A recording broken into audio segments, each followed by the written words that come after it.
இயேசுவின் இனிய நாமத்தில் வாழ்த்துக்கள். மீண்டுமாக துளிர்க்கும் வசனம் நிகழ்ச்சிக்கு உங்களை அன்போடு வரவேற்கிறேன். இந்த நாளிலும் மற்றும் ஒரு செய்தியோடு உங்களை சந்திக்கிறதுல மிக்க மகிழ்ச்சி. இந்த நாளிலே மீட்பின் திட்டம் அதில் 6வது பகுதி இன்னைக்கு நம்ம பார்க்க போகிறோம்.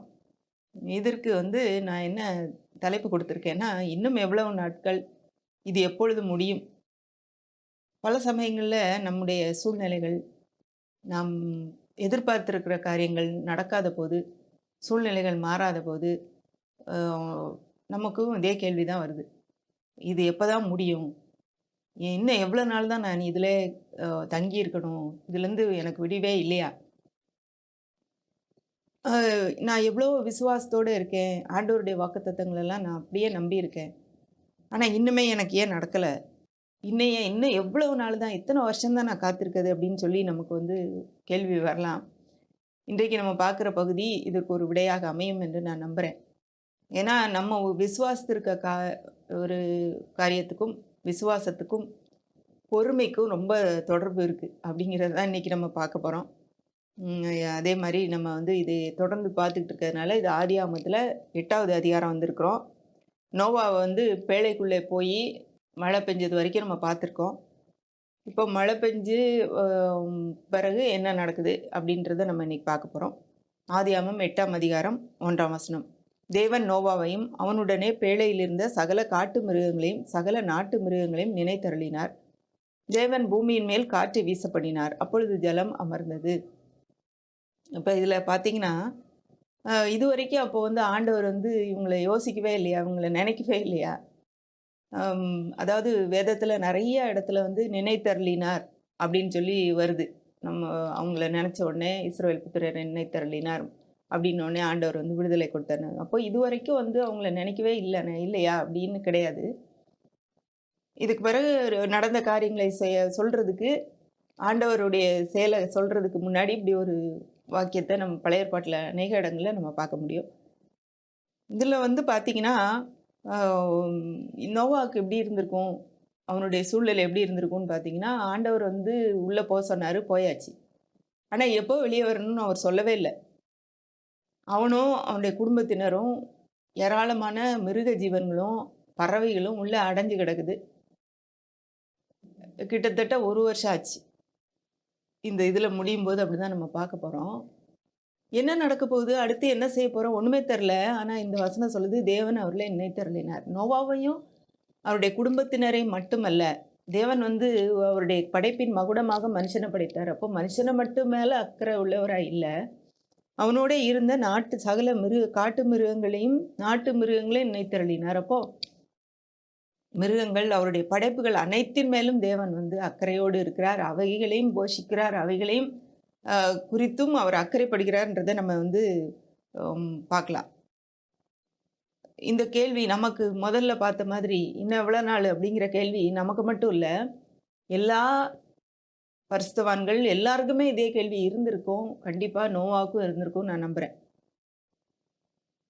ஆண்டவர் நோவாவை நினைத்தருளினார், மிருகங்களை நினைத்தருளினார். இந்த பகுதியிலேருந்து நம்ம யோசிக்க வேண்டிய ஒரு காரியம் பார்த்திங்கன்னா, நம்முடைய பிரச்சனைகள் நிரந்தரம் அப்படின்னு சொல்லி நம்முடைய எண்ணங்களும் பிசாசும் சொல்லிக்கிட்டே இருக்கலாம். இது அவனுக்கு மாறாது, இது இப்படியே தான் இருக்க போகுது, நீ எத்தனை காலம் விசுவாசித்தாலும் ஒன்றும் நடக்காது அப்படின்னு சொல்லி நமக்கு வருகிற எண்ணங்கள், பிசாசின் பொய்கள், இவைகளுக்கு மாறாக நம்முடைய பிரச்சனைகள் நிரந்தரமானவை அல்ல, அவை தற்காலிகமானவை. அதற்கு ஒரு முடிவு வருதுன்றதை இந்த அதிகாரம் நமக்கு காட்டுது. ஆண்டவர் உள்ளே போக சொன்ன ஆண்டவர் வெளியே எப்போ போகணும்னு சொல்லலை. இப்போ வெளியே போ, இன்னும் 1 வருஷம் கழித்து நீ வெளியே வான்னு சொல்லவே இல்லை அவர். ஆனால் இந்த சமயத்தில் விசுவாசமும் பொறுமையும் ரொம்ப அவசியமாக இருக்குது. இதே தான் நமக்கும் தேவைப்படுது. நோவாவையும் அவனுடைய குடும்பத்தினரையும் உள்ளே போக சொன்ன ஆண்டவர் அவர்களை பத்திரமாக வெளியே கொண்டு வந்தார். அதே போல் நம்மையும் இந்த சூழ்நிலையின் நடுவில் நம்மளை பாதுகாத்து கொண்டு வருகிற தேவன் வெளியே கொண்டு வருவார்.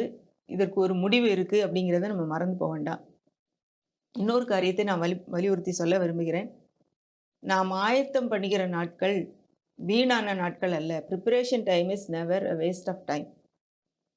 ஏன்னா நோவாவுடைய வாழ்க்கையில் பார்த்தீங்கன்னா, அவன் அவனுக்கு ஆண்டவருடைய வார்த்தை வரும்போது 500 வருஷம் கிட்ட இருக்கும் அவனுக்கு, அவனுடைய வயது. அப்போ 600 வயது ஆகும் வரைக்கும் அவன் 100 வருஷம் கிட்டத்தட்ட 120 வருஷம்ன்றாங்க. அது வரைக்குமே வந்து அவன் வந்து ஆயத்தம் பண்ணிக்கிட்டே தான் இருக்கிறான். அந்த பெரிய பேழைய அப்படிப்பட்ட பேழை யாருமே கட்டுனது கிடையாது. இவனுக்கு முன்னாடி யாரும் செஞ்சது கிடையாது. இவனோட வாழ்ந்த காலத்துல யாரும் செஞ்சது கிடையாது. ஆனா இவனுக்கு தேவனுடைய சத்தம் கேட்குது. பேழைய கட்டு, ஒரு பெரிய அழிவு வரப்போகுது. இந்த சத்தத்துக்கு கீழ்ப்படிந்து கட்டிக்கிட்டே இருக்கிறான் 100 ஆண்டுகள். அவ்வளவு நாட்கள் இது ஆயத்தம் பண்ணி, இப்போ உள்ள வந்தாச்சு. அதுக்கு ஆயத்தம் பண்ண பிறகு உள்ள வந்தாச்சு. ஆனா, இப்போ வந்து அந்த உள்ள வந்த பிறகு இந்த பெரிய ஒரு அழிவிலே அவனுக்கும் அவனுடைய குடும்பத்தினருக்கும் தேவன் படைத்த அனைத்து படைப்புகளுக்கும் ஒரு பாதுகாப்பு இந்த பேழையில இருந்தது. இப்போ வந்து நம்ம வந்து இவ்வளவு நாள் நம்ம இதுக்கு ஆயத்தம் பண்ணிக்கிட்டே இருக்கோமே! சில நேரம் வந்து நீங்க யோசித்து பார்க்கலாம். எனக்கும் அந்த கேள்வி வந்திருக்கு. எவ்வளோ வந்து நம்ம வேதத்த தியானிச்சு, நம்ம வந்து அதுலேருந்து நெறைய காரியங்கள எடுத்துக்கிட்டே இருக்கிறோம். நமக்காக அத வந்து நம்ம மனப்பாடம் பண்றோம். அத சொல்றோம். அத விசுவாசிக்கிறோம். பொறுமையோட காத்துக்கொள்றோம். ஆனா வந்து இன்னுமே நமக்கு வந்து எதுவுமே நடக்கலையே அப்டின்னா, ஒன்று மட்டும் நிச்சயம், நம்ம ஆயத்தம் பண்ணிற நாட்கள் வந்து வீணான நாட்கள்னு நெனைக்காதீங்க. இவன் வந்து ஒருவேள அந்த 100 வருஷம் அவனுடைய ஆயத்தம் பண்ண நாட்கள் வந்து வீணான நாட்கள்னு மற்றவங்க பேசியிருக்கலாம். மற்ற ஜனங்கள். ஏன்னா அவன் இந்த 100, 120 வருஷமும் மற்றவங்களுக்கும் பிரசங்கம் பண்ணிக்கிட்டு தான் இருந்திருக்கிறான். அழிவு வரப்போகுதுன்னு சொல்லி யாருமே கேட்கல. இப்போ இந்த மற்றவர்கள் வந்து கேலி பண்ணியிருக்கலாம். மற்றவர்கள் வந்து இவன வந்து எதுவும் சொல்லியிருக்கலாம். ஆனா அவன் வந்து ஒரு முழு மனதோடு அவன் வந்து ஆயத்தம் பண்ணினதுனாலே, தேவன் சொன்னது மாரி செய்ததுனாலே, இவனுக்கு உலகமெல்லாம் அழிவு வரும்போது, இவனுக்கும் இவனுடைய குடும்பத்தினருக்கும் ஆண்டவர் படைத்த படைப்புகளுக்கும் ஒரு பாதுகாப்பு குடுக்கக்கூடிய ஒரு பெரிய ஒரு பேழைய அவன் ஆயத்தம் பண்ண முடிந்தது. இது மாரி தான் நம்முடைய ஆயத்தம் பண்ணிக்கிற நாட்கள், நம்மை தகுதிப்படுத்திக்கிற நாட்கள், நம்ம ஆண்டவரோடு செலவழிக்கிற நாட்கள், வேத வசனத்தை தியானிக்கிற நாட்கள் நமக்கு வீணான நாட்கள் என்று நினைக்க வேண்டாம். நமக்கு அதிலே பாதுகாப்பு உண்டுன்றத மறந்து போக வேண்டாம். 2ஆம் வசனம் வாசிக்கிறேன். ஆழத்தின் ஊற்றுகளும், வானத்தின் மதகுகளும் அடைபட்டன. வானத்தின் மழையும் நின்று போயிட்டு. இப்போ இதுவரைக்கும் பெஞ்ச மழையெல்லாம் நின்றுச்சு. 40 நாளைக்கு பிறகு உள்ளது போட்டிருக்கு. அடுத்தது பார்த்தீங்கன்னா, இதில சில அவன் எவ்வளோ நாள் பொறுமையா இருந்தான்றத நான் காட்டப் போறேன். 3ஆம் வசனம். ஜலம் பூமியிலிருந்து நாளுக்கு நாள் வற்றிக்கொண்டே வந்தது. 150 நாட்களுக்கு பின்பு ஜலம் வடிந்தது. இப்போ பேழைக்குள்ளே வந்தாச்சு. வந்த பிறகு 40 நாள் பெருமழை. அது வானத்திலேருந்து வருது, பூமிக்கு அடியிலேருந்து வருது. எல்லா இடத்துலயும் வந்து பெருமழை பெஞ்சிருச்சு. இந்த பெருமழை வெள்ளம் வந்து 150 நாட்கள் அப்படியே நிக்குது. 150 நாட்களுக்கு பிறகு கொஞ்சம் கொஞ்சமா வடியுது. அப்போ முதல் பொறுமை பார்த்தீங்கன்னா, 40 நாளும் அதோட கூட 150 நாட்கள். அப்போ கிட்டத்தட்ட ஒரு 6 மாசத்துக்கு மேல. நான் 150 நாளே 5 மாசம் ஆயிருது. இப்போ 40 நாள்னா 6 மாசம், 6 1/2 மாசம். இப்போ இவ்வளவு நாட்கள் அவன் பொறுமையோடு இருந்தான். மழை காலத்திலயும் சரி, இந்த வெள்ளம் காலத்திலயும் சரி. அடுத்து பாருங்க 7ஆம் வசனம். 7ஆம் மாதம் 17ஆம் தேதியிலே பேழை அரராத் என்னும் மலைகளின் மேல் தங்கியது. இது அடுத்த மாசம் 7ஆம் மாசம் சொல்றாங்க. அப்போ 7வது மாதம் வரைக்கும் பொறுமை இருந்தது. 1 நாள் 2 நாள் இல்ல. 100 வருஷம் ப்ரிப்பேர் பண்ண டைம் மட்டும் கிடையாது. அதுக்கு பிறகு ஒரு 7 மாதம் அவன் வந்து வெயிட் பண்றான். இப்பதான் வந்து அது இப்படி இப்படி ஆடாம ஒரு இடத்துல நிலையா நிக்குது.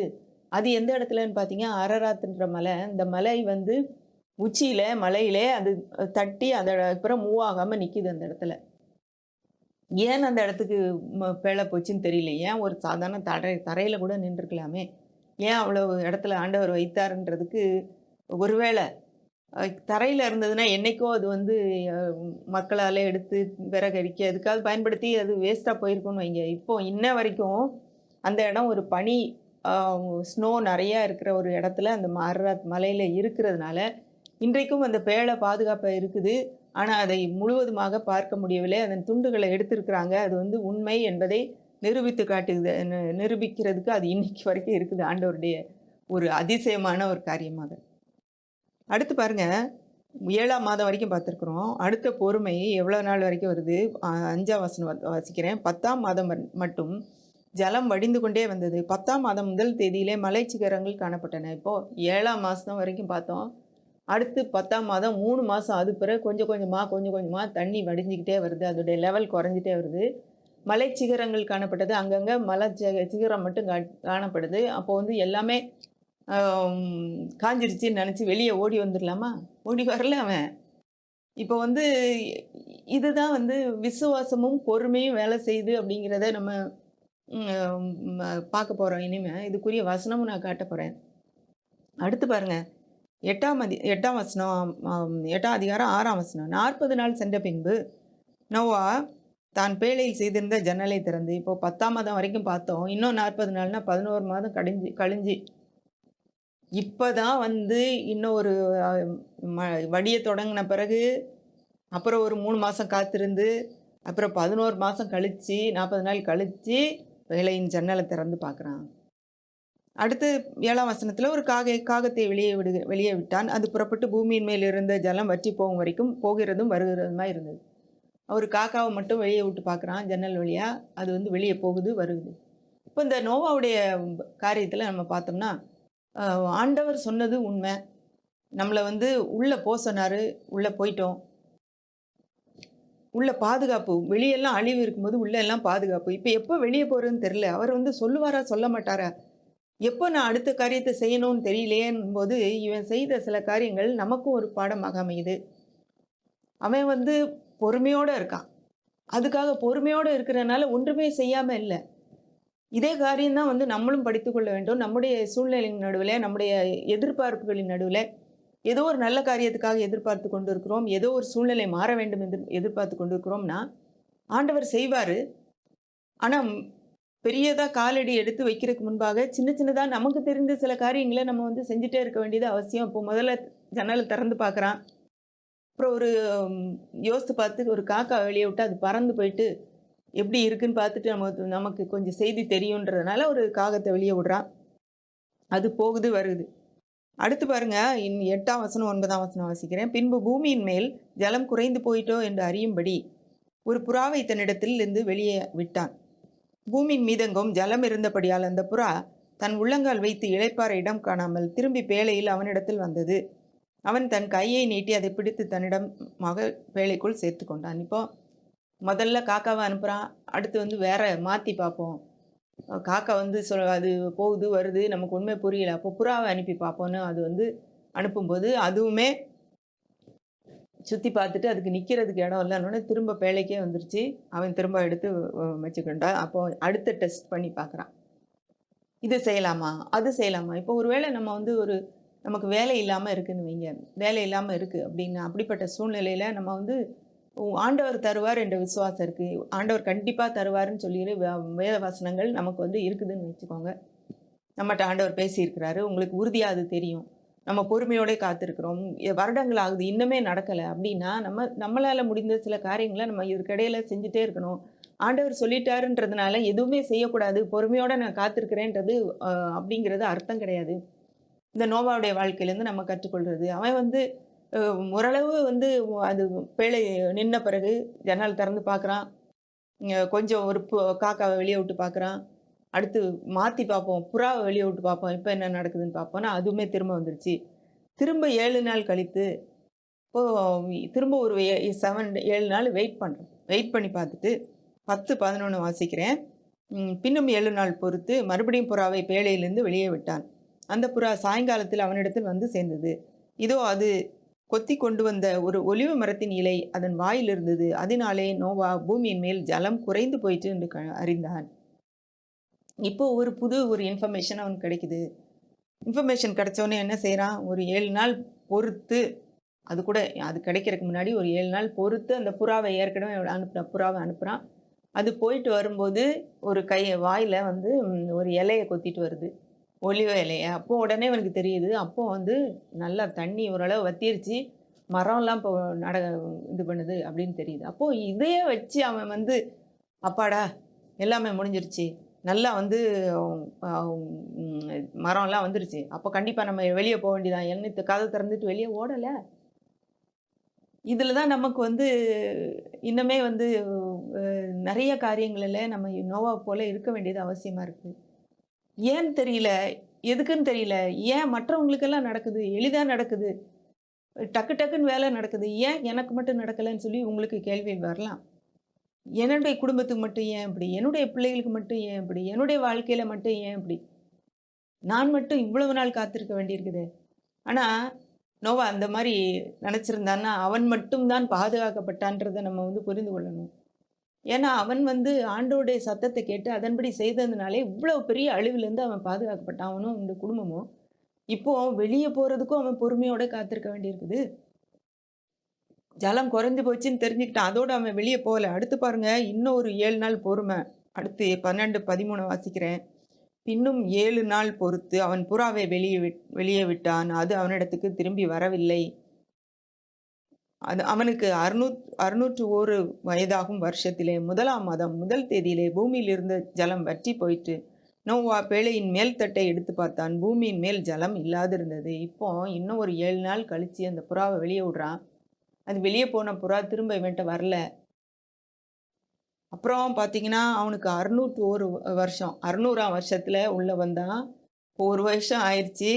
முதல் மாதம் 1 தேதியில எல்லா ஜலமும் வற்றி போயிட்டுன்றத எப்படி பார்க்குறான்னா, அது மேல இருக்கிற பேழையின் மேல இருக்கிற அந்த கூரை மாரி இருக்கிறதுல ஒரு பகுதியை எடுத்துட்டு பார்த்துருப்பான்னு நினைக்கிறேன். மேல் தட்டை எடுத்து பார்த்தான். பூமியின் மேல் ஜலம் இல்லாது இருந்தது. இப்போ ஜலம் எல்லாம் இல்லப்பா. நம்ம வெளிய ஓடிடலான்னு நினைச்சானா, இல்ல. அடுத்தது 2ஆம் மாதம் முதல் மாதம் 1 தேதியில பார்க்குறான். 2ஆம் மாதம் 27ஆம் தேதி. எவ்வளோ பொறுமை இருந்திருக்கணும் அவனுக்குன்றது எனக்கு வந்து ஆச்சரியமா இருக்குது. இப்படிப்பட்ட பொறுமையோட இருக்கும்போது தான் ஆண்டவருடைய பெர்ஃபெக்ட் ஒரு பாதுகாப்பு நமக்கு கிடைக்கும்னு நான் நம்புறேன். ஒவ்வொரு நேரமும் ஆண்டவர் நம்மட்ட பேசிட்டே இருக்கிறாரு. நம்முடைய செயல்கள செஞ்சுட்டே தான் இருக்கணும். அதே நேரத்தில அவர் வந்து நம்மட்ட என்ன சொல்றாரோ அத செய்றக்கு ஆயத்தமா இருக்கணும். இப்ப இவனுடைய வாழ்க்கையில பார்த்தீங்கன்னா, 2ஆம் மாதம் 27ஆம் தேதியிலே பூமி காய்ந்திருந்தது. முதல் மாதம் 1 தேதியில பார்த்தான். இப்போ வந்து 1 மாசம் போயி 1 மாசமும் 27 நாளும் இன்னும் உள்ள இருக்கான். அவங்களுக்கெல்லாம் எவ்வளோ ஒரு ஒரு ஃப்ரஸ்ட்ரேஷனா இருக்கும். ஒரு எரிச்சலா இருக்கும். வெளிய போயிரலாம். ஏன் கதவு திறந்துட்டு போனா என்ன? எல்லா இடமும் காஞ்சிருச்சுல. வெளிய கதவு மேல திறந்து பார்த்தா அவ்வளவு காஞ்சது தெரியுதே. ஏன் போல? ஏன்னா ஆண்டவர் சொல்லல இன்னும். 2ஆம் மாதம் 27ஆம் தேதியிலே பூமி காய்ந்திருந்தது. ஆண்டவர் இப்ப பேச ஆரம்பிக்கிறாரு. எப்ப தெரியுமா? 1 வருஷம் 10 நாள் கழித்து. அவர் உள்ள வா அப்படின்னு சொன்னதுக்கு பிறகு வேற எதுவும் பேசினாரான்னு தெரியல. பேசின மாரி ஒண்ணும் இங்க ரெக்கார்ட் பண்ணல. ஒண்ணும் எழுதி வைக்கப்படல. ஆனா 1 வருஷம் 10 நாள் கழித்து ஆண்டவர் வந்து பேசுறாரு. ஏன்னா அவன் 600ஆம் ஆண்டு 2ஆம் மாதம் 10ஆம் தேதியில உள்ள போனான்னு நினைக்கிறேன். 17ஆம் தேதியில உள்ள போனான்னு நினைக்கிறேன். இப்போ பாருங்க 1 வருஷம் 10 நாள் கழிச்சு என்ன நடக்குது நோவாவை நோக்கி. இப்போ வந்து நான் 15ஆம் வசனம் 16ஆம் வசனம் வாசிக்கிறேன். அப்பொழுது தேவன் நோவாவை நோக்கி, நீயும் உன்னோடே கூட உன் மனைவியும் உன் குமாரரும் உன் குமாரரின் மனைவிகளும் பேழையை விட்டு புறப்படுங்கள். இப்பதான் ஆண்டவருடைய வார்த்தை வருது. ஆண்டவருடைய வார்த்தை வரும் வரை அவன் பொறுமையாக காத்திருந்தான். ஆனா தன்னால என்னென்ன செய்ய முடியுமோ, என்னென்ன செய்திகளை கலெக்ட் பண்ண முடியுமோ, என்னென்ன செய்தியை சேகரிக்க முடியுமோ, வெளியே பாதுகாப்பா இருக்குதா, ஏதாவது நம்ம வெளியே போறதுக்கு வழி இருக்குதா, வாய்ப்பு இருக்குதா அப்படின்னு சொல்லி எல்லாத்தையும் அறிந்து கொண்டு இருக்கான். எல்லா செய்தியை சேகரித்து கொண்டு இருக்கிறான். ஆனால் அவன் கால் எடுத்து வைத்தது எப்பன்னா தேவன் சொன்ன பிறகுதான். நீயும் உன் குமாரரும் குமாரின் மனைவிகளும் வேலையை விட்டு புறப்படுங்கள். ஆண்டவர் வெளியே போங்கன்னு சொல்ற வரைக்கும் அவன் வந்து போல. எவ்வளவுதான் கஷ்டமா இருந்தாலும் சரி, 1 வருஷம் தாங்கியாச்சு. மழை நின்றுச்சுல. இன்னும் என்ன அப்படின்னு சொல்லி நினைச்சு அவன் வெளியே போல. இன்றைக்கு ஆண்டவர் நம்மகிட்ட என்ன காரியங்களை பேசிட்டு இருக்காரு? சில சமயங்களிலே நம்முடைய அவசரத்து நிமித்தம் சில காரியங்களை நம்ம செஞ்சிடறோம். ஆனா அது வந்து முழுமையான ஒரு பாதுகாப்பை கொடுக்காது. ஆண்டவருடைய பாதுகாப்பு எங்க யாருக்கு இருக்கும்னா, ஆண்டவருடைய வாக்குத்தத்தத்தை நம்புகிறவர்கள், நம்பி அதை செயல்படுத்துகிறவர்களுக்கு மட்டும்தான். நோவாவுடைய வாழ்க்கையில அதை தான் நம்ம பார்க்குறோம். நம்பிட்டான். அதை கம்ப்ளீட்டா அதை முழுவதுமாக அதை செயல்படுத்தும் போது தான் அவனுக்கு முற்றிலுமான பாதுகாப்பு கிடைக்குது. இப்போ ஆண்டவர் சொல்லிட்டாருன்றதுக்காக, நான் நம்பிட்டேன்றதுக்காக பாதுகாப்பு உறுதி என்று சொல்ல முடியாது. ஏன்னா நான் பொறுமையோட அதுக்கு காத்திருக்க வேண்டியிருக்கிறதுன்றது தான் வந்து நோவாவுடைய வாழ்க்கையில நாம் கற்றுக்கொள்ளுகிற ஒரு காரியம், முக்கியமான காரியம். ஒரு வேலைக்குள்ளே ஒரு சிறை கைதி மாதிரி அவன் மட்டும் இல்லை, அவனுடைய குடும்பத்தினர், மற்ற மிருக ஜீவன்கள் எல்லாமே உள்ளுக்குள்ள 1 வருஷமா கிடக்குது. ஆனா வெளியே வர்றதுக்கு தேவன் வெளியே போங்க அப்படின்னு சொல்லும்போது மட்டும்தான் அவன் வெளியே வந்தான். அப்பதான் அவங்களுக்கு முற்றிலுமான பாதுகாப்பு, தேவனுடைய 100% அதாவது 100% பாதுகாப்பு அவர்களுக்கு அந்த இடத்துல உறுதி செய்யப்பட்டது. அதை நம்ம எதிர்பார்க்கவும் முடியும். நம்ம 100% கீழ்ப்படிதல் இருந்தா தான் 100% கீழ்ப்படிதல் இருக்கும்போது தான் 100% பாதுகாப்பை நம் எதிர்பார்க்க முடியும். ஒருவேளை இதுக்கு முன்னாடி அவங்க வந்திருந்தாங்கன்னா, அங்கங்க ஒருவேளை புதைகுழி இருந்திருக்கலாம். சேறு சகதியுமா இருந்திருக்கலாம். பாதி மிருகங்கள் செத்து போறதுக்கு வாய்ப்பு இருக்கு. ஆனா ஆண்டவர் சொல்லும் வரைக்கும் அவன் பொறுமையா காத்திருக்க ஆம், ஆயத்தமா இருந்தான். இப்படித்தான் நம்ம வாழ்க்கையிலே பொறுமை தேவையா இருக்குது. சில வசனங்கள நான் வாசிக்கிறேன். ரோமர் 8:25 நாம் காணாததை நம்பினோமாகில் அது வருகிறதற்கு பொறுமையோடே காத்திருப்போம். இப்போ நம்ம கண்ணுக்கு முன்னாடி நமக்கு விடுதலை தெரியல. நமக்கு சுகம் தெரியல. நமக்கு நம்முடைய பொருளாதார பிரச்சனைகள் தீர்ற மாரி தெரியல. நம்முடைய வியாதி குணமாகுற மாரி தெரியல. நம்ம அநேகருக்கு ஆசீர்வாதமா இருப்போம் என்ற வாக்குத்தத்தம் நிறைவேறுற மாரி தெரியல. ஆனா, இந்த காணாததை ஆனா தெரியும். இது தேவன் எனக்கு சொல்லியிருக்கிறார். எனக்கு இந்த இது உண்டு. நான் அநேகருக்கு ஆசீர்வாதமா இருப்பேன். அநேகருக்கு ஆண்டவருடைய செய்தியை அறிவிப்பேன். அநேகரை நான் காப்பாற்றுவேன். என்னுடைய குடும்பத்தை நான் முன்னேற்றுவேன். என்னுடைய கவலைகள் தீரும் அப்படிங்கிறதுக்கெல்லாம் வாக்குத்தத்தம் எனக்கு குடுத்திருக்கிறாரு. அவர் வாக்குத்தத்தம் செய்தவர், மாறாதவர்ன்னு எனக்கு தெரியும். ஆனா, அதை நம்பினோமானால் ஆனா இப்ப பார்க்க முடியல. இப்ப எனக்கு முன்னாடி தெரியல அப்படின்னா, அத நம்புறோம். இன்னுமே நம்ம நம்பிக்கிட்டு இருக்கோம். எதிர்பார்த்து கொண்டிருக்கிறோம். நேர்மறையாக அது எனக்கு நடக்கும் என்று எதிர்பார்த்து கொண்டிருக்கிறோம். ஆண்டவருடைய வசனத்தின் அடிப்படையில. அது வருகிறதற்கு பொறுமையோடே காத்திருப்போம் அப்படின்னு சொல்லி இதுல போட்டிருக்குது. ரோமர் 8:25. அப்போ நமக்கு விசுவாசம் மட்டுமல்ல, பொறுமையும் தேவையா இருக்குன்றத நம்ம இந்த பகுதியிலேருந்து கற்றுக்கொள்கிறோம். ஒரு வசனம். இன்னும் ஒரு 3 வசனம் நான் வாசிக்கிறேன். 2 வசனம் வாசிக்கிறேன். எபிரேயர் 6 11 அப்புறம் 15 வாசிக்கிறேன். நீங்கள் அசதியாயிராமல் வாக்குத்தத்தமான ஆசீர்வாதங்களை விசுவாசத்தினாலும் நீடிய பொறுமையினாலும் சுதந்திரித்துக் கொள்ளுகிறவர்களை பின்பற்றுகிறவர்களாய் இருந்து. இதுல பாருங்க, விசுவாசம் அதாவது வாக்குத்தத்தம் பண்ணப்பட்ட ஆசீர்வாதங்களை சுதந்திரித்தவர்கள் எப்படி சுதந்திரித்திருக்கிறாங்க அப்படின்னா, விசுவாசத்தினாலும் நீடிய பொறுமையினாலும். இந்த விசுவாசத்துக்கும் பொறுமைக்கும் ரொம்ப சம்பந்தம் இருக்குதுங்க. நம்ம விசுவாசத்தை பத்தி நிறைய கேட்குறோம், நிறைய பேசுறோம். இப்போ நம்ம விசுவாசிக்கிறோம். ஆண்டவர் சொல்லிட்டாரு, நான் இதுல வேற எந்த பக்கமும் திரும்ப மாட்டேன் அப்படின்னு சொல்லி நம்ம நினைக்கிறோம். ஆனா காலங்கள் கடந்து போக போக அந்த ஆண்டவர் சொன்ன வாக்குத்தத்தங்கள் நிறைவேறும்ன்றத பொறுமையோட காத்திருக்கிறோமா, இல்ல தூக்கி எரிஞ்சிடுறோமா? பல நேரத்துல இது நடக்காது, இது வாய்ப்பே இல்ல. இது இது இது சூழ்நிலைகள் எல்லாம் பார்க்கும்போது இதுக்கு நேர எதிராக தான் போயிட்டு இருக்குது. நான் எனக்கு விடுதலை கிடைக்கும்னு நான் நினைச்சிட்டு இருக்கேன். ஆனா எனக்கு இன்னுமே நிறைய பிரச்சனைகள் வந்துகிட்டு இருக்கு. குடும்பத்துல உள்ள குழப்பம், பிரச்சனை நீங்கும்னு நினைச்சுக்கிட்டு இருக்கேன். இன்னும் நிறைய பிரச்சனைகள் தான் வந்துகிட்டு இருக்குது. இந்த ஒரு நல்ல காரியத்தை நான் செய்வேன் என்று சொல்லி நான் எதிர்பார்த்து கொண்டிருக்கிறேன். ஆனால் எனக்கு விரோதமாய் பல சக்திகள் செயல்பட்டு கொண்டிருக்கிறது. இப்படியெல்லாம் அதனால நான் இந்த வாக்குத்தத்தத்தை நம்புறத நான் விட்டுருவேன். இந்த வாக்குத்தத்தத்தை நான் மறந்துருவேன். இது எனக்கு தேவையில்லை அப்படின்னு சொல்லி தூக்கி போடுறோமா? இல்ல. நீடிய பொறுமையினாலும் விசுவாசத்தினாலும் நீடிய பொறுமையினாலும் சுதந்திரித்துக் கொள்ளுகிறவர்களைப் போல நம்ம இருக்கிறோமா? இந்த வசனத்தின் அடிப்படையில. மோசே பார்த்தீங்கன்னா அப்படிதான். யோசேப்பு பார்த்தீங்கன்னா அப்படிதான். தாவீது பார்த்தீங்கன்னா அப்படிதான். ஆண்டவர் அவனை ராஜாவா அபிஷேகம் பண்ணிட்டாரு. ஆனா எத்தனையோ ஆண்டுகள் அவன் காடுகளுக்குள்ளே ஒரு விலங்க வேட்டையாடுற மாதிரி, நாயை வேட்டையாடுற மாதிரி சவுல் ராஜா அவனை வேட்டையாடிக்கிட்டு இருந்தான். ஆனா அவனுக்குள்ளே அந்த விசுவாசம் குறையல. ஆனால் தேவன் சொன்னது நடந்ததா? கண்டிப்பா நடந்தது. இப்ப தேவன் நமக்கு கொடுத்திருக்கிற வாக்குத்தத்தங்கள் எங்க இருக்குது? வச்சிருக்கீங்களா மனசுல? இல்ல தூக்கி எறிஞ்சிட்டீங்களா? நம்ம அதை விட்டுறக்கூடாது. இப்படிதான் ஒவ்வொருவரும் சுதந்திரித்திருக்கிறார்கள். அடுத்து பாருங்க, அதே அதிகாரம் எபிரேயர் 6:15 அந்தபடி அவன் பொறுமையாய் காத்திருந்து வாக்குத்தத்தம் பண்ணப்பட்டதை பெற்றான். இதுலயும் விசுவாச வீரர்களுடைய பட்டியல் வரும்போது ஆபிரகாம் பத்தி தான் வருது. இதுல பொறுமையாய் காத்திருந்து வாக்குத்தத்தம் பண்ணப்பட்டதை பெற்றான். 25 வருஷம் அவனுக்கு சொன்ன பிறகு அவன் எல்லாம் அவனுடைய சரீரம் செத்து போன மாதிரி ஆயிடுச்சு. அவனுக்கு வயசாயிடுச்சு, அவனுடைய ஒய்ஃபுக்கு வயசாயிடுச்சு. இது நடக்க சாத்தியமே இல்லை என்று சொல்லி தானே மாம்சத்துல என்னெல்லாமோ செஞ்சு தேவையில்லாத குழப்பங்கள் எல்லாம் செய்துட்டான். ஆனா கூட தேவன் வாக்குத்தத்தம் பண்ணினதை நிறைவேற்ற வல்லவர் என்பதை பொறுமையோட காத்திருந்து 100வது வயதுல ஈசாக்கை பெற்றுக்கொண்டான். அதனால நம்மளும் நம்முடைய விசுவாசத்தை, நம்முடைய ஆண்டவர் கொடுத்திருக்கிற வாக்குத்தத்தத்தின் மேல் நாம் கொண்டிருக்கிற விசுவாசத்தை தூக்கி எறிஞ்சிராம அது நிறைவேற பொறுமையோடே காத்திருந்து நம்முடைய அவர் வைத்திருக்கிற சுதந்திரத்தை நம்ம பெற்றுக்கொள்வோம். எபிரேயர் 12:1 ஆகையால் மேகம் போன்ற இத்தனை திரளான சாட்சிகள் நம்மை சூழ்ந்து கொண்டிருக்க பாரமான யாவற்றையும் நம்மை சுற்றி நெருங்கி இருக்கிற பாவத்தையும் தள்ளிவிட்டு விசுவாசத்தை துவக்குகிறவரும் முடிக்கிறவருமாய் இருக்கிற இயேசுவை நோக்கி நமக்கு நியமித்திருக்கிற ஓட்டத்திலே பொறுமையோட ஓடக்கணும். இதுலயும் பாருங்க, விசுவாசமும் வந்திருக்கு, பொறுமையும் வந்திருக்கு.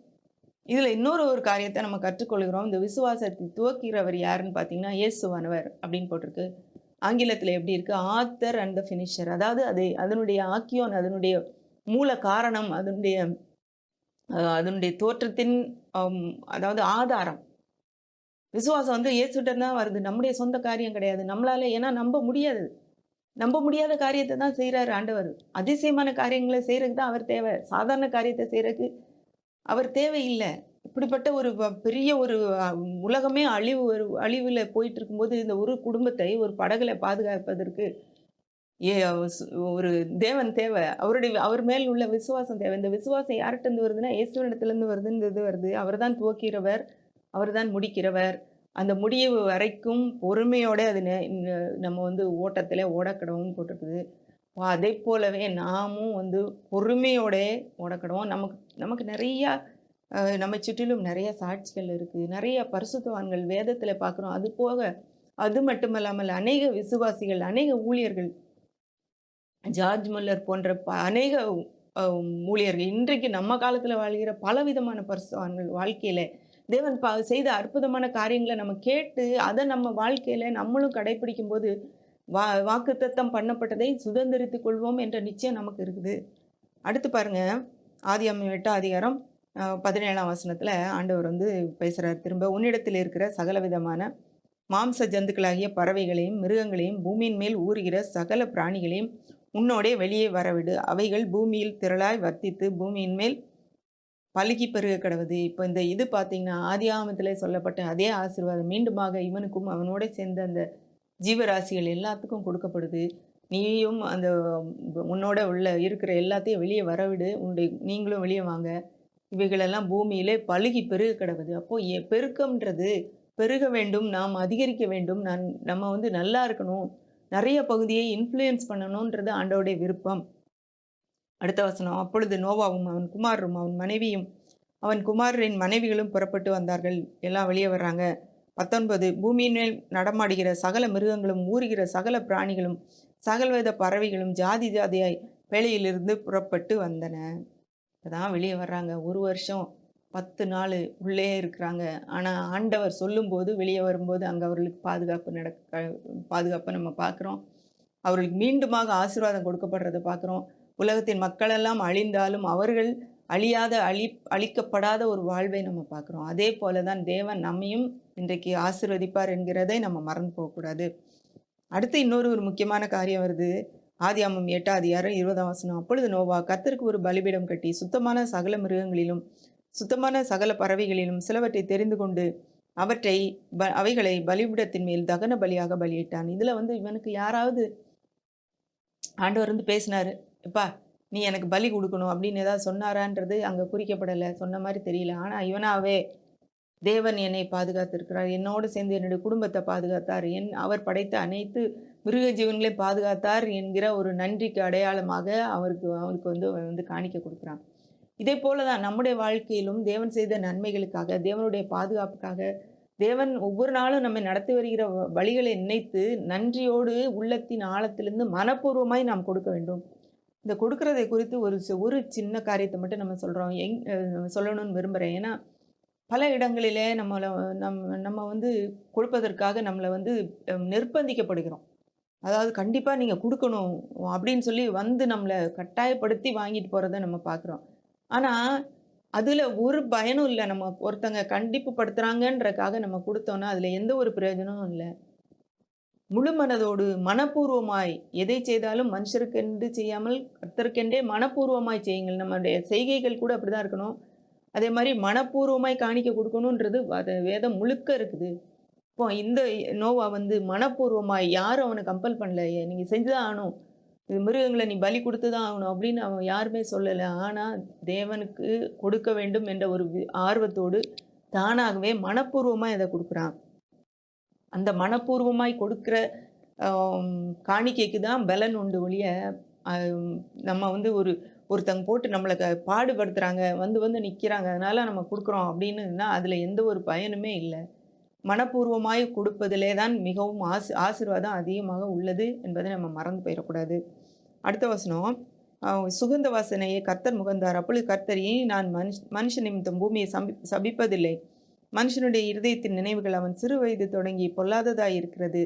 நான் இப்பொழுது செய்தது போல இனி சகல ஜீவன்களையும் சங்கரிப்பதில்லை. இப்ப ஆண்டவர் திரும்ப சொல்றாரு, இனி நான் மனுஷன் நிமித்தம் பூமியை சபிக்க மாட்டேன். ஏன்னா அவன் எப்பலேருந்தே வந்து அவன் வந்து அவனுடைய நினைவுகள் வந்து சின்னதுலேருந்தே அவனுடைய நினைவுகள் உள்ளத்தின் ஆழத்திலேருந்து அவனுடைய தோற்றம் எல்லாமே, நினைவுகளின் தோற்றம் எல்லாமே மோசமானதா இருக்கு. இனி நான் இதை போல முழுவதுமாக அழிக்க மாட்டேன். அப்போ வந்து அங்கங்கே வெள்ளம் நடக்குதே, வெள்ளம் வருதே, அழிவுகள் நடக்குதே, இந்த வசனத்துக்கும் அதுக்கும் வித்தியாசமா இருக்குதே அப்படின்னு நமக்கு ஒரு கேள்வி வரலாம். ஆனால் இப்போ இந்த நோவாவனுடைய வெள்ளம்ன்றது உலகம் முழுக்க நடந்த ஒரு வெள்ளம். இந்த வெள்ளம் நடந்தது என்பதற்கு ஒரு ஆதாரம், பல ஆதாரங்கள் நீங்க போய் பார்த்தீங்கன்னா கிடைக்கும். ஆதாரங்கள் இருக்கு. மலை மேல கூட சில இடங்கள்ல மீனுடைய அந்த இதெல்லாம் கண்டுபிடிச்சிருக்காங்க. அவருடைய போன்ஸ் எல்லாம் கண்டுபிடிச்சிருக்காங்க. அப்போ எலும்புகள் எல்லாம். அதே மாரி இது மட்டும் இல்ல, பலவிதமான ஆதாரங்கள் இருக்கு. நான் அதைக்குள்ள நான் போக விரும்பல. அது வந்து உண்மை, உலகம் முழுக்க நடந்த ஒரு வெள்ளம்.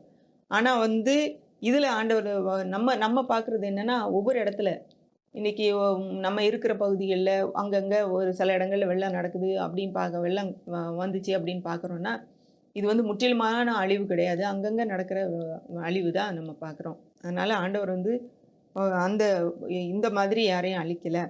அடுத்தது 22ஆம் வசனம், பூமியில் உள்ள நாளளவும் அறுப்பும் விதைப்பும் அறுப்பும் சீதளமும் உஷ்ணமும் கோடைக்காலம் மாரிக்காலமும் பகலும் இரவும் ஒழிவதில்லை என்று தம்முடைய உள்ளத்திலே சொன்னார். இப்போ காலங்கள்ன்றது வந்து இந்த வெள்ளத்துக்கு பிறகுதான் வந்தது அப்படின்னு சொல்லி சொல்றாங்க. ஏன்னா ஆதியாகமம் 1ஆம் அதிகாரத்துல தேவன் படைத்தப்ப அங்க வந்து ஒரு மனிதன் வாழக்கூடிய அழகான ஒரு இயற்கை சூழல் அமைந்திருந்தது. ஒரு பெர்ஃபெக்ட்டா எதுவுமே குறைவற்ற ஒரு தன்மை, எல்லாமே நல்லதாக ஒரு புற ஊதா கதிர்கள், அதாவது அல்ட்ரா வயலட் ரேஸ் எல்லாம் வந்து உள்ள வந்து மனுஷனுடைய வாழ்க்கையில பிரச்சனையை உண்டு பண்ணுகிற அளவுக்கு எந்த ஒரு தீய எதுவுமே இல்ல. எல்லாமே நன்மையாக இருந்தது. எல்லாம் நல்லது என்று கண்டார். ஆனா இந்த வெள்ளத்துக்கு பிறகு எல்லாமே மாறிடுச்சு.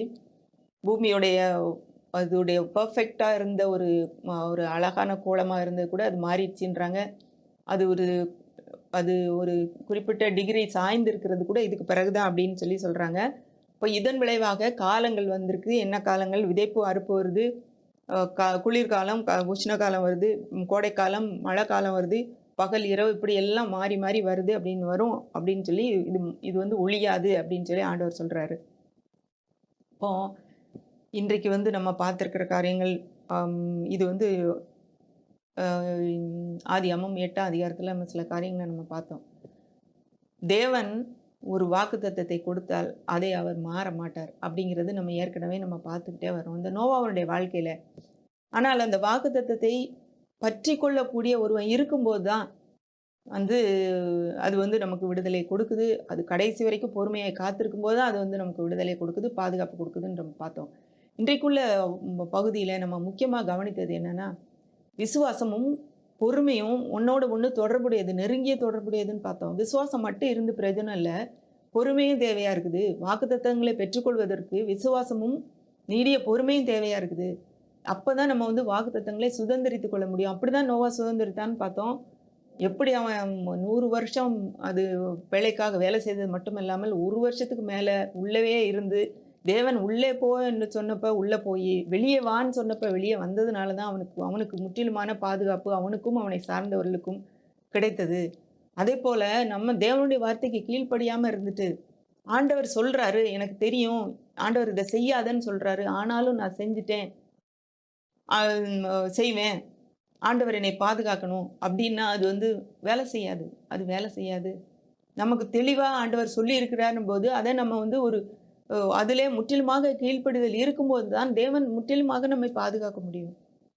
இன்றைக்கு நோவாவை பாதுகாத்த தேவன் நம்மையும் பாதுகாக்க ஆயத்தமா இருக்கிறாரு. நம்ம ஒவ்வொருவருக்கும் நம்முடைய சூழ்நிலைகளுக்கு தேவையான வாக்குத்தத்தங்களை அவர் கொடுத்துக்கிட்டே இருக்கிறாரு. அந்த வாக்குத்தத்தங்களை நாம் பற்றி கொண்டு பொறுமையோடே அவை நிறைவேறுவதற்கு காத்திருக்க வேண்டியது மிகவும் அவசியம். நம்ம அப்படியே கண்களை மூடி ஜெபிக்கலாம். அன்புள்ள ஆண்டவரே, இந்த அருமையான நேரத்துக்காக நன்றியோடு உம்மை துதிக்கிறோம், உம்மை ஸ்தோத்திரிக்கிறோம் ஆண்டவரே. நீர் எங்களுக்கு தந்திருக்கிற வாக்குத்தத்தங்களுக்காக நன்றி. என்னை பார்த்து கொண்டிருக்கிற ஒவ்வொருவருக்கும் நீர் தந்திருக்கிற வாக்குத்தத்தங்களுக்காக நன்றி சுவாமி. அதை விசுவாசத்தோடு மட்டுமல்லாமல் பொறுமையோடு பற்றி கொண்டு அதை நிறைவேறு வரைக்கும் ஆண்டவரை காத்திருக்கிறதுக்கு எங்கள் ஒவ்வொருவருக்கும் நீர் பலன் தரும்படி நாங்கள் ஜெபிக்கிறோம். எந்த பகுதியிலே அவர்கள் காத்து கொண்டிருக்கிறார்களோ ஆண்டவரை, ஒருவேளை வியாதியை குறித்த வாக்குத்தத்தங்கள், விடுதலை குறித்த வாக்குத்தத்தங்கள், பொருளாதார செழிப்பை குறித்த வாக்குத்தத்தங்கள், பிள்ளைகளை குறித்த வாக்குத்தத்தங்கள், நல்ல காரியங்கள் நடப்பதை குறித்த வாக்குத்தத்தங்கள், பணியை குறித்த வாக்குத்தத்தங்கள் நீங்கள் கொடுத்திருக்கிறதை கர்த்தாவே இந்த நாளிலே பிடித்து கொண்டிருக்கிற ஒவ்வொருவருக்காக நான் ஜெபிக்கிறேன் ஆண்டவரே. அவர்களுக்கு விசுவாசம் மட்டுமல்ல ஆண்டவரே, பொறுமையை நீர் தரும்படி ஜெபிக்கிறோம். இடையில விட்டு ஓடிவிடாதபடி சுவாமி நீர் தாமே அவர்களோடு இருந்து அவர்கள் கரம் பற்றி நடத்தி கர்த்தாவே நோவாவை வெளியே பத்திரமாக நீர் ஆண்டவரை கொண்டு வந்தது போல இவர்கள் ஒருவரையும் ஆண்டவரை அவர்களுக்கு நீர் கொடுத்த வாக்குத்தத்தங்களை அடையும்படி நீர் கொண்டு வருவீர் என்று நாங்கள் விசுவாசிக்கிறோம். இந்த நேரத்தில் அப்படியே கர்த்தாவே நீர் ஒவ்வொருவரையும் நடத்துகிறதற்காக நன்றி. உங்களுடைய பிரசன்னம் அவர்களை மூடி மறைக்கிறதற்காக ஸ்தோத்திரம். வாக்குத்தத்தங்களை உறுதியாய் பற்றி கொள்ளக்கூடிய கிருபை நீர் அவர்கள் தரும்படி ஜெபிக்கிறோம். நீரே பொறுப்படுத்திக் கொள்ளும் வழி நடத்தும். இயேசு மூலம் தாழ்மை கேட்கிறோம் பிதாவே. ஆமென்.